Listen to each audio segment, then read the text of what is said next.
지난주에 가나에서 사랑의 잔치라는 제목으로 물이 포도주 되게 하는 예수님의 첫 번째 표적, 이것이 우리 주현절기에 나누는 말씀 중에 하나거든요. 그걸 우리가 보았는데 이것은 단순한 기적이 아니라 표적이다. 표적은 가리키는 바가 있다. 예수님의 영광을 드러내고 예수님의 제자들이 그 일로 인하여서 예수님을 믿게 되었다라고 하는 말씀까지 읽었는데, 오늘은 이어지는 두 번째 표적인 왕의 신하의 아들을 고치는 이야기들을 보려고 합니다. 예수님께서 세상에 오셔서 공생에 하신 일이 두 가지예요. 하나는 가르치셨고 하나는 기적을 베푸셨는데, 그 기적이 다른 사람들이 못하는 걸 예수님이 하셨다라고 끝날 얘기가 아니고, 그걸 통하여서 하나님 나라의 역사가 표적이 되어서 체험되어지고 나뉘어졌다는 것이 중요한 것입니다. 오늘 주보에 설교제가 요약이 여러분 가만 보시면 미라클이나 원더, 이사 기적과 또 깜짝 놀라는 기사라고 표현해도 괜찮은데, 그런 것과 표적, 세메이온, 사인이죠. 사인. 하나님께서 그걸 통하여서 우리를 가르치시고 우리에게 진짜 하나님 나라의 생명의 역사를 이루시려고 하는 그 아름다운 구원의 사랑의 스토리를 거기서 우리가 읽을 수 있으면 좋겠습니다. 공간복음에는 예수님의 기적 이야기가 약 한 40회 정도가 나오는데, 공간복음과 요한복음까지 다 해서요, 복음서에 40회 나오는 중에서 한 25번 정도는 그 자연 기적입니다. 오늘 우리가 보는 그 첫 번째 아마 자연 기적이 되겠죠. 그 예수님이 치유의 기적이 되겠죠. 그 예수님이 왕의 신하의 아들을 고치신 이야기에서 시작되는 치유의 이야기가 25번 정도가 나오고, 자연 기적은 한 10번 이내로 나오는데, 지난주에 보았던 물이 변하여 포도주 된 것을 비롯하여서 또 물고기를 잡고 있는 제자들한테 아직 제자가 아니었을 때 오른편에 던져라, 그죠? 깊은 데에 던져라, 그래갖고서 물고기를 잡았다 할지, 또 광풍을 꾸짖어서 바다를 잔잔하게 하셨다 할지, 또 오병이어를 가지고 5,000명을 먹이고 12광주를 남기셨다 할지, 무리를 걸어가셨다 할지, 이거 다 자연의 법칙에 어긋나는 일들인데, 이런 일들을 예수님께서 하신 것을 통하여서 하나님 나라의 표적을 함께 체험하시고 싶으셨습니다. 그런데 치유 기적이라고 말하는 수많은 치유 사건들, 또 그 밖에도 복음서에 보면은 수많은 병자들을, 각양각색의 병자들을 주님께서 고치셨다고 되어져 있으니까 예수님은 만병의 의원이 맞고요, 그 중에서 3번은 아예 죽은 사람을 살리신 일도 나와요. 나인성 과부의 아들을 살리셨고, 회당장 야이로의 딸을 살리셨고, 사랑하시던 베다니의 나사로가 죽은 지 나흘이 되어서 썩은 냄새가 나는 그 자리에서 생명의 역사를 이루신 것을 성경에서 우리가 보고 있습니다. 요한복음에는 표적이 딱 7번 나옵니다. 요한이 7이라는 숫자 좋아하거든요. 그 중에서 3번은 자연기적이에요. 이게 오늘 시작되는 그 치유기적의 이야기는 4번 나온다고 보여지는데, 마지막 것이 아까 얘기한 나사로를 살리시는 것이 되어서 실제로 병을 고치시는 이야기는 3번인데, 오늘 왕의 신하의 아들을 고치시고, 그 다음에 요한복음 5장의 베데스다에서 38년 된 병자를 고치신 이야기, 물에 뛰어 들어가면 일본으로 들어가면 선착순으로 났는데 못 들어가는 사람인데 예수님께서 고치셨죠. 또 하나는 실로암에 가서 씻게 하는, 장님을 보이지 못하는 분을 눈을 뜨게 해주셨던 표적이 요한복음에 기록되어 있습니다. 오늘 왕의 신하의 아들의 이야기로 우리가 돌아가 보고 싶은데, 왕의 신하는 누구냐? 이름은 없습니다. 그런데 이 바실리코스라고 헬라어로 말할 때에는 왕하고 관계된 사람이라고 해석하는 것이 좋아요. 진짜 신하인지는 모르겠는데 혈족일 수도 있어요. 인척 관계일 수도 있는데, 어쨌든 당시에 나름 세도를 좀 부릴 수 있는 사람이었던 것 같아요. 갑질하는 사람들이죠. 로마 군인, 점령 군인만큼 힘이 있지는 않았지만 분봉왕 헤롯 안티파스하고 연결된 사람이라서 유대 사회에서는 나름 그래도 먹고 사는 것 가지고 걱정할 그런 사람은 아니었던 것 같습니다. 권세 있는 사람인데 문제는 그의 아들이 병들어서 죽게 됐다는 거예요. 이거 어쩔 수 없죠. 그 아들은 가버나움이라는 곳에서, 물론 아버지가 거기 살았겠죠, 병이 들어있는데 이 왕의 신하의 귀에 소식이 들려오기를 예수님께서 갈릴리 지역에 오셨다. 근데 우리 동네에 오신 게 아니고 약 한 30km쯤 떨어져 있는 서쪽에 있는 가나라는 동네에 오셨다는 거예요. 그리고 거기서 물이 변하여 포도주가 되게 하셨던 기적을 일으키신 얘기를 아마 사람들이 야금야금 알려지고 있었던 것 같습니다. 47절에 보니까 그 소식을 듣고서 왕의 신하가, 아이의 아버지가 죽어가는 아이를 생각하면서 거리로 달려갑니다. 그리고 가서 예수님한테 청하기를 내려오셔서 내 아들의 병을 고쳐주세요.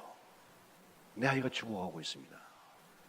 거의 죽게 되었습니다 그랬는데 영어로 at the point of death, 거의 죽음의 단계까지 와 있다는 거예요. 이 숨이 꼴딱꼴딱 넘어가려고 그러는 아이를 보는 아버지가 그 아이를 뒤에 놔두고 예수님만 찾아가가지고서는 빨리 내려오셔서 내 아이를 고쳐주세요. 지푸라기라도 잡고 싶은 심경으로 마지막 찬스를 예수님한테 쓰고 있습니다. 그런데 사랑이 많으신 예수님, 만병의 의원이 되신 예수님께서 48절에 보면 그래 갈게, 가자, 빨리 가자 하지 아니하시고 질책이 들어있는 것 같은 가르침을 하세요. 너희는 표적과 기사를 보지 못하면 도무지 믿지 아니하리라. 표적과 기사, sign and wonder라고 말하는데 바로 세메이온과 테라스라고 헬라어로 말해서 지난주에 제가 구분해드린 그 원더라고 그러면 깜짝 놀랐다 그거 아니에요. 근데 세메이온, 표적이라고 하는 것은 하나님께서 하시는 일을 우리에게 체험하게 하는 도구가 되거든요. 가리키는 게 있다라고 제가 설명했어요.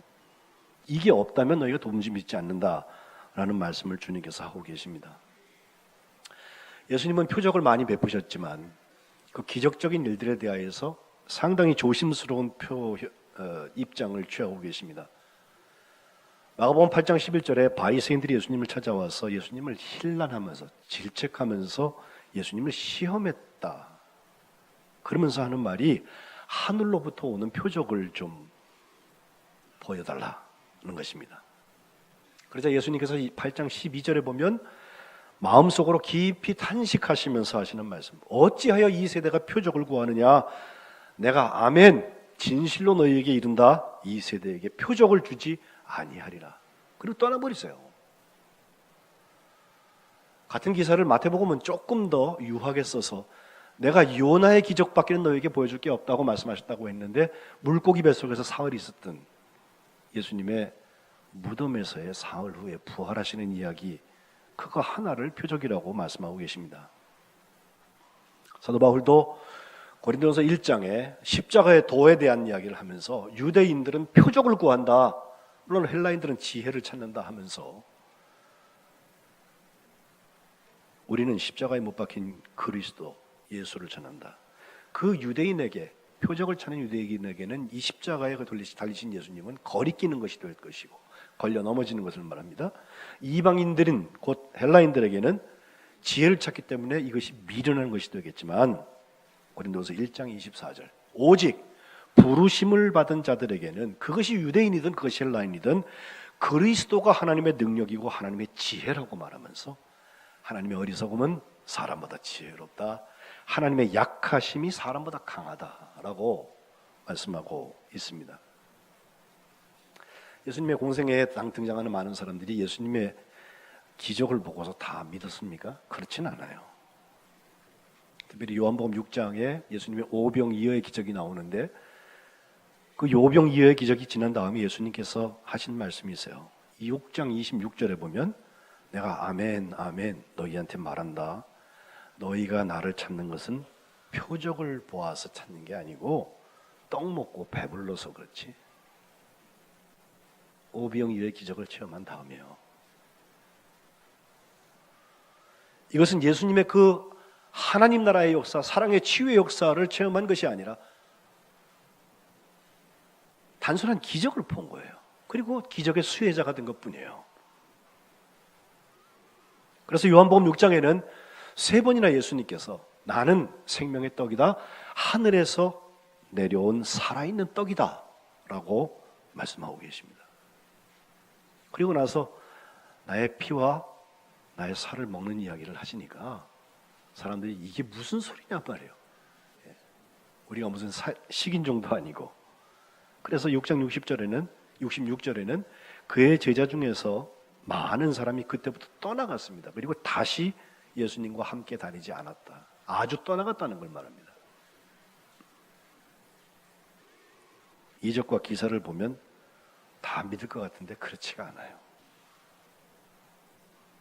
더욱 심각한 것은 마태복음 24장 24절에 예수님께서 거짓 선지자들과 거짓 그리스도들이 하는 일들을 설명하실 때 그들이 일어나서 큰 표적과 기사를 보여준다.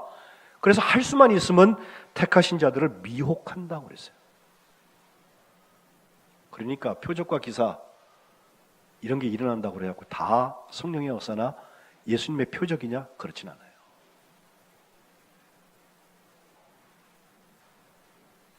그런데 오늘 우리가 왕의 신하의 아들을 고치시는 예수님의 첫 번 치유 사건에서 발견되는 것 하나는 사랑의 치유가 기적이 아니라 표적이 되려면 그 표적은 믿음하고 관계가 된다는 거예요. 49절에 보니까 신하가 예수님께서 이 세대가 표적과 기사가 없으면 도대체 믿지 않는다고 말씀하시는 데다 대고 이 말이 맞지 않잖아요. 하는 말이 주여 내려오소서 내 아이가 죽기 전에 라고 말해요. 그에게는 다른 선택의 여지가 없습니다. 이게 마지막 기회입니다. 주여 라고 설명하는 것은 예수님을 부를 때 랍비여 라고 말하는 사람도 있고 다른 호칭을 부른 사람도 있는데 주여 큐리에 라고 말하는 것은 이미 신앙 고백이 거기 들어가 있어요. 그리고 내려오소서 내 아이가 죽기 전에. 예수님은 거기에 직접 대답하시지 않았습니다.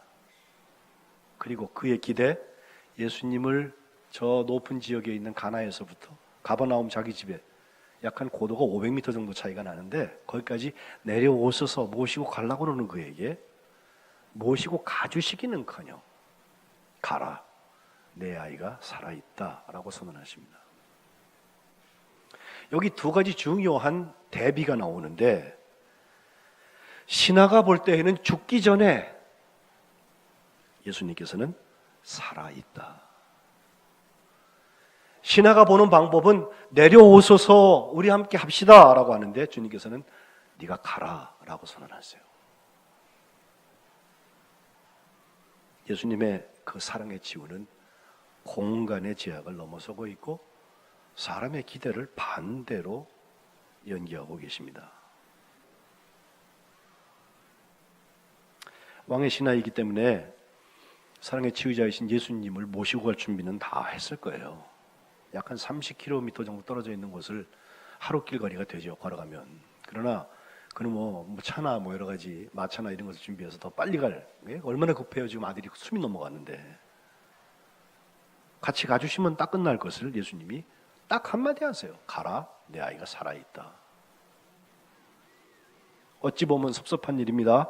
화가 났을 수도 있어요. 속으로 불평할 수도 있어요. 지금 뭐라고 라는 생각도 할 것입니다. 이 똑같은 일을 한 사람 하나가 구약 성경에 나오는데 열왕기하 5장에 보면은 아람 왕의 가장 신임을 받는 장군인 나아만이라는 장군이 있어요. 그는 나병에 걸렸었죠. 한센병은 그때나 지금이나 치유가 되지 않습니다. 다 갖추었고 권세 있는 자고 유능한 사람인데 문제는 그에게 치유할 수 없는 병이 있어요. 그런데 자기 집에 이스라엘 계집종 하나를 포로로 잡아다가 일을 시켰는데 걔가 이렇게 자기 부인한테 쓱 하는 말이 뭐라고 그러냐면은 우리 선지자가 옆에 계시면 저 병 날 텐데 그렇게 말하거든요. 그래서 그 가능성을 붙들고 일이 진행이 되어서 왕의 제가를 받고 왕의 편지를 들고 이스라엘 향해서 나아만이 군대를 끌고 가요. 군대 끌고 오니까 이스라엘 왕은 우리하고 전쟁하자는 얘기다. 나는 고칠 수 없다. 내가 어떻게 저 나병을 고치냐라고 말하는데 그 얘기를 들은 엘리사가 나한테 보내라고. 그래서 엘리사의 집까지 딱 도착을 했는데 도착한 사람, 지금 굉장한 세도가고 혼자 오지도 않았을 거예요. 큰 부대가 왔을 텐데 거기다 대놓고 엘리사가 한 일은 자기가 나가서 얼굴을 보여준 것도 아닙니다. 사환을 하나 보내서, 사람을 보내서 하는 말이 요단강에 가갖고 7번 몸을 씻으십시오. 그래하면 내 살이 회복되어서 깨끗하게 된다라고 말하는 것입니다. 상식적으로도 불가능한 얘기고 나하만의 기대하고는 정반대였습니다. 나하만이 화가 났습니다. 그가 하는 말입니다. 내 생각에는 그가 내게로 나와 서서 그의 하나님 여호와의 이름을 부르고 그의 손을 그 부위 위에 흔들면서 나병을 고칠 거라고 나는 생각을 했는데, 아니 무슨 요단강에 가지고 목욕하려고 여기까지 왔냐 내가?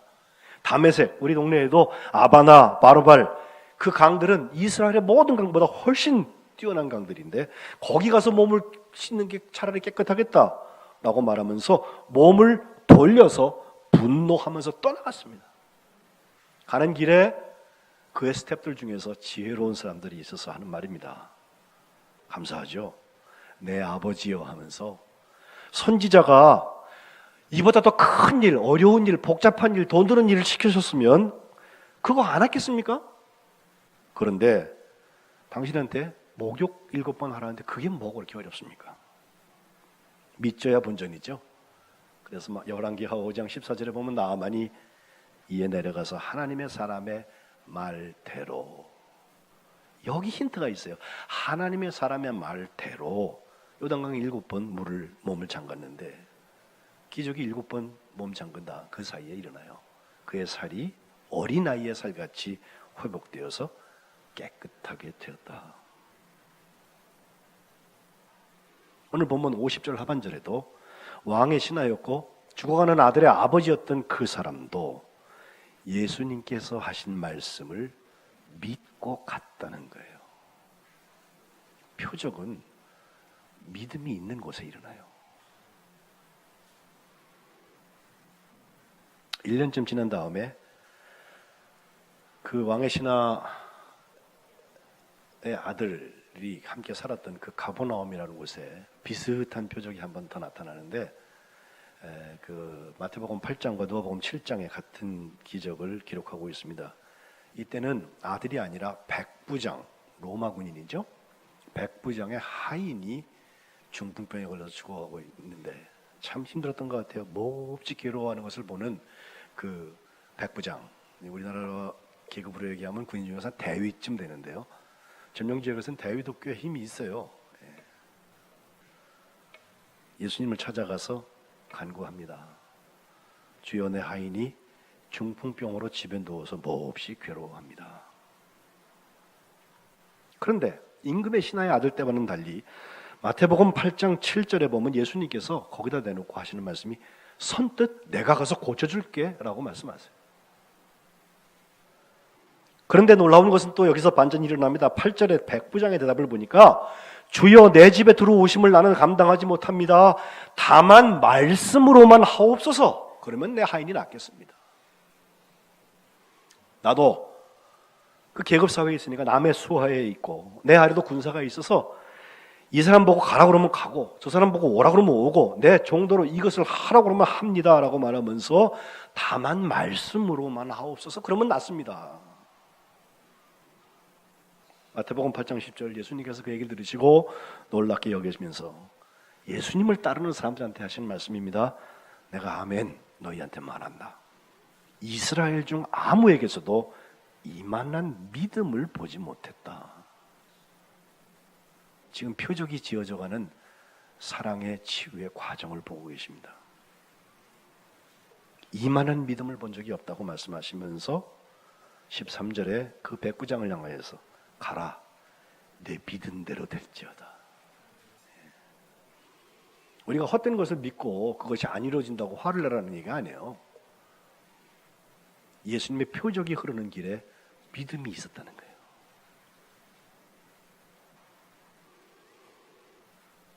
왕의 신하로 돌아옵시다. 내려가는 길에서 그 종들이 오다가 만나게 되는데 그 길에서 종들이 하는 말, 아이가 살았어요. 아이가 살아있습니다.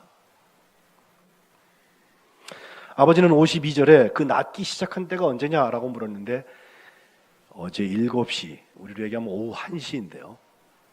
그때 열기가 떨어졌습니다 라고 말하는데 53절에 본 그 왕의 신하 아버지는 예수님께서 가라 말씀하셨던 그때다, 내 아이가 살아있다 라고 말씀하신 그때라고 하는 것을 그가 알게 되어서 결국 53절 마지막에 자기와 자기 집안 모두 예수를 믿게 되었다는 것입니다.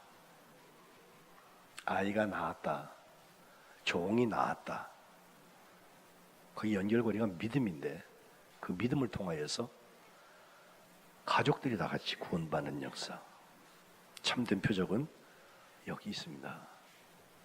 사랑의 치유는 코로나 바이러스를 퇴치하는 그것도 물론 해야 되겠죠. 할 수 있으면 하루라도 빨리 됐으면 좋겠어요. 그보다 급한 일이 뭐예요? 구원받는 거예요.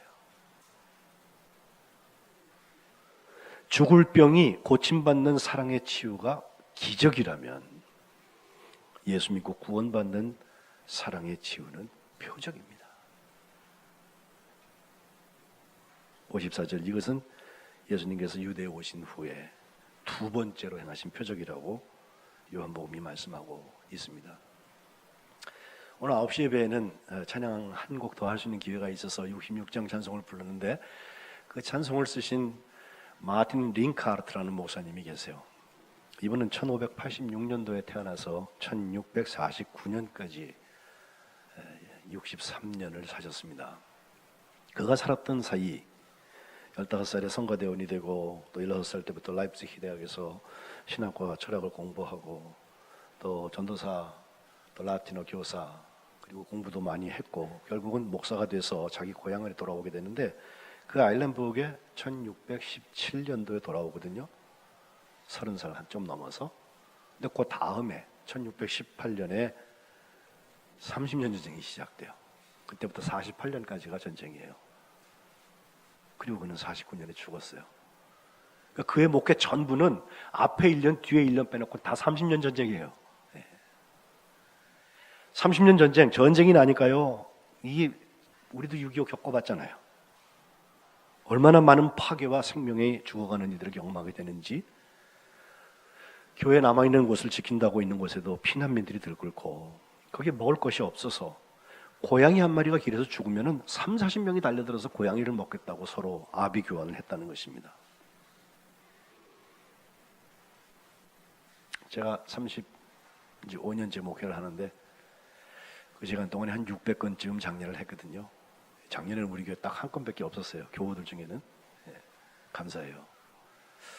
그런데 생각해보니 이분이 장례 정말 전문가인 것 같아요. 그때 하도 많이 죽고 심지어 목사님들도 많이 죽어갖고 장례할 사람도 없어. 그렇게 되니까 게다가 1637년도에 흑사병이 돌기 시작하는데 페스트라는 거 있죠. 새까맣게 타서 죽는 거, 쥐들이 옮기는 거. 이번에 뭐 박쥐 먹다가 어떻게 됐다고 그러는데 하여튼 쥐가 올해 경자년이 쥐의 해잖아요. 근데 쥐도 고통받고 있는 것 같아요. 예? 그런데 그가 8,000명이 죽은 중에서 4,000명을 그가 장례를 했대요. 하루에 50번 장례식을 한 일도 있대요. 예. 마틴 링카르트 목사 혼자 살아남아서 장례만 하면서 그의 시간을 보냈는데 이 고통스러운 중에 그가 남긴 찬송곡, 그것은 감사 찬송이었습니다. 외부의 조건이 얼마나 힘들든지 간에 우리의 마음의 완고한 병을 다스리는 것은 불가능하지 않다. 사랑의 치유를 경험한 사람이라면 기적을 따라가는 게 아니라 표적을 따라가는 사람이다. 표적을 체험하고 나누는 사람이다. 이 이야기를 감사 찬송에 담았습니다. 다 감사드리자 온 몸과 마음을 다해 라고 우리 찬송이 가사를 번역을 했는데 독일어라서 제가 번역을 해보면 이제 모두 하나님께 감사드리자 마음과 입과 손으로. 하나님은 우리에게 끝까지 위대한 일을 행하신다. 어머니의 태에서부터 요람에서부터 오늘에 이르기까지 너무도 선한 일을 하나님께서 헤아릴 수 없이 우리에게 행하신다. 2절, 영원히 풍성하신 하나님은 우리의 삶 가운데 언제나 기쁜 마음과 고귀한 평화를 주신다. 이게 4,000명의 장례를 지낸 목사의 감사예요. 하나님의 은총 속에 우리를 계속 유지해 주시고 어디서나 우리를 모든 어려움, 궁핍함에서부터 구해 주신다. 페스트를 겪고 30년 동안 30년 전쟁을 목회했던 사람의 이야기예요. 3절 찬양과 존귀와 경배가 가장 높은 하늘 보좌에 앉아 계신 성부, 성자, 성령님께 있으라. 한 분 그 하나님은 태초부터 삼위일체셨고 지금도 그러하시고 언제나 그러하실 것이다 라고 노래하고 있어요.